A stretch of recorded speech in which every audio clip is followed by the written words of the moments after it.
Today's Good Morning Northwest Morning Sprint is brought to you by Bill's Heating and Air Conditioning.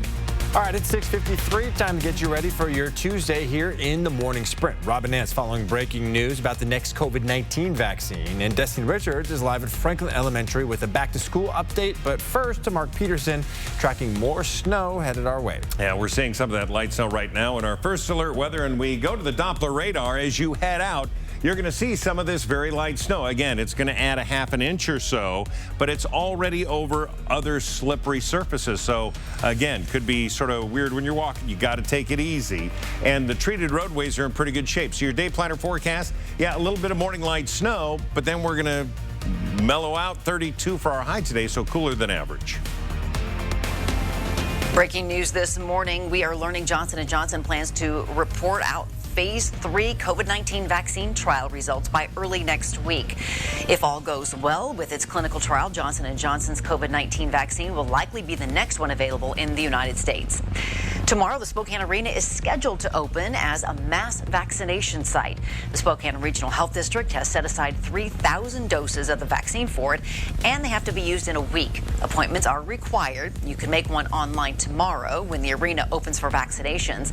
If you cannot make one online because you don't have access to the internet, you can call this number, 509-444-8200. If you didn't catch all of this information, we have it all on kxly.com/vaccine. A mass vaccination site is already up and running at the Benton County Fairgrounds in Kennewick.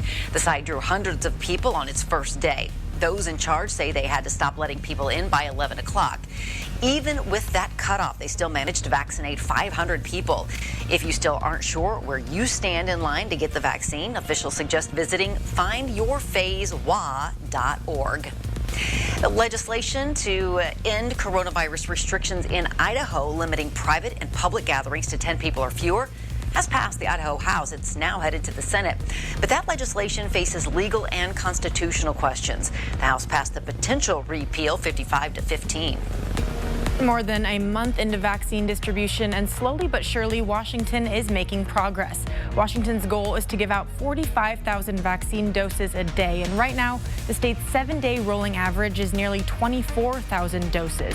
That's a huge jump when we look at how many doses were administered at the beginning of the month, only 16,000 a day. The latest numbers mark an 8,000 increase in the average number of COVID vaccines being administered across the state every day. Washington has been giving vaccines for more than a month, and so far, providers have officially given out 500,000 doses total. That's 57.4% of the doses provided to the state by the federal government. Here in Spokane County, more than 34,000 vaccines have been administered. A tornado described as large and extremely dangerous left at least one person dead and several more seriously injured in the area of Birmingham, Alabama. 17 people were rushed to the hospital. Their conditions are not known this morning. 11 others were treated at the scene. Tornado watches and warnings are in effect for parts of Alabama and Georgia this morning. Today, the Senate moving forward with the next big step in former President Trump's second impeachment trial. Senators will be sworn in for this historic trial. It's the first of a former president in American history. Both sides now have 2 weeks to prepare their case. The trial will not begin until the week of February 8th. The Constitution says the Chief Justice presides over an impeachment trial of the president. But since Donald Trump is no longer in office, Senator Patrick Leahy will preside. As more students phase back to in-person learning, Spokane custodians are working hard to keep these buildings safe, but a couple of aspects of their job have changed. Masks are worn constantly, and they're staying busy cleaning multiple times throughout the day.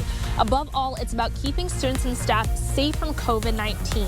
Custodial maintenance supervisor Justin E. says instead of going from room to room, they are addressing high-touch areas that need attention. These are from sinks, desks to doorknobs. They're cleaning this twice a day and even use Clorox 360 to really do a deep cleaning. Well, looking ahead today, President Joe Biden is set to sign a series of executive actions revolving around equity policy. These actions focus on policing reform, prison reform, and public housing. The president tweeting about an hour ago, America has never lived up to its founding promise of equality for all, but we've never stopped trying. Today, I'll take action to advance racial equity and push us closer to that more perfect union we've always strived to be. And coming up next on Good Morning America, it's been 1 year since a helicopter crash took the lives of Kobe Bryant, his daughter Gianna, Ghana, and 7 others. We will talk about that and Kobe's legacy on GMA.